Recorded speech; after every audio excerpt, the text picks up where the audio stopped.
बस मेरा तो यही था। आपको कुछ पूछना है किसी को? मुझे दीदी ये पूछना था, लाइक कोई आदमी बहुत ज़्यादा इंटेलिजेंट है, इंटेलेक्चुअल है, बहुत सारी बुक्स पढ़ ली, इसमें राइटर हो, है ना, ये भी पढ़ा कि यार सामने वाले का अगर मेंटेलिटी है वो थोड़ी सी लोअर है, जैसे हम बच्चों से बात करते हैं, तो क्या उस वक्त भी हमारे अंदर एक ईगो बढ़ती जाती है, क्योंकि मैं सोच तो यही रहा हूँ ना कि यार मैं अपने माइंड को नीचे ले जाकर उससे बात कर रहा हूँ, या किसी ऑटो रिक्शा वाले से, या घर पे जो काम करते हैं, तो तब भी तो एक अंदर मन में भरता रहता है कुछ ना कुछ, उस चीज को कैसे निकालना होता है? क्योंकि हम रोल से बात कर रहे हैं। आप रोल से बात कर रहे हैं, या आप उम्र से बात कर रहे हैं, या आप रिश्ते से बात कर रहे हैं। एक्चुअली हम यहाँ से यहाँ बात कर रहे होते हैं। हम किससे बात कर रहे हैं? हम उस शरीर द्वारा जो शक्ति हमारे से बात करती है। जिस दिन वो शक्ति निकल जाती है, हम उस शरीर को घर में भी नहीं रखते। इवन एक छोटे से बच्चे से उस तरह से बात करो, वो आपकी हर बात कैच कर रहा होता है।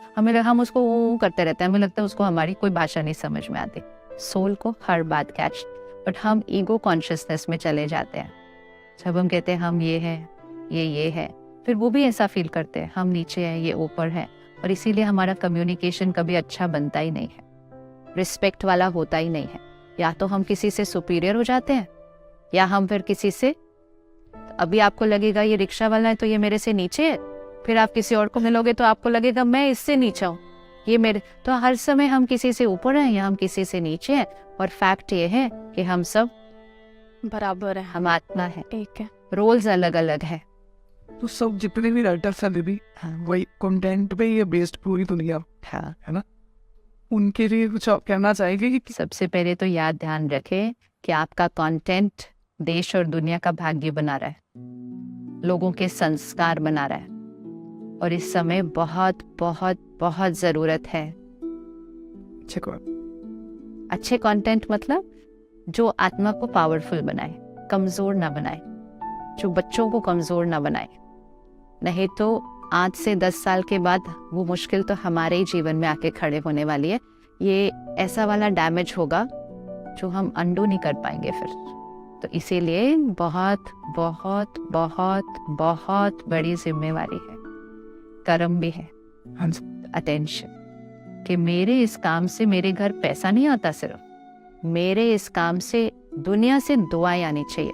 मेरा काम ऐसा हो जो धन मेरे घर आए, उस धन से दुआएं आनी चाहिए मेरे घर। अगर मेरे काम की वजह से किसी के घर में दर्द आया तो मेरे धन के साथ कौन सी एनर्जी आएगी?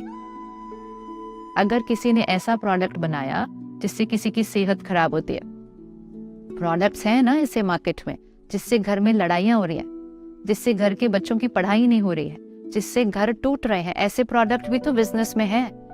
उस बिजनेस हाउस के पास पैसा तो बहुत आएगा, लेकिन उस पैसे के साथ एनर्जी कौन सी जाएगी? दर्द की जाएगी। धन के साथ दुआएं आनी चाहिए। तो कंटेंट ऐसा बनाओ जो लोगों को सुख दे, जो लोगों की शक्ति को बढ़ाए, फिर दुआएं आएंगी बहुत सारी। और जो धन होता है ना, वो सिर्फ सामान खरीदता है। जो दुआएं होती है ना, वो सुकून देती है, आपको भी, परिवार को भी, क्योंकि आपने दुनिया को सुकून दिया। तो जो हम सबको देंगे हमारे पास वो ही आएगा। यही लॉ ऑफ कर्मा है, रही है ना? Right right right. शुक्रिया।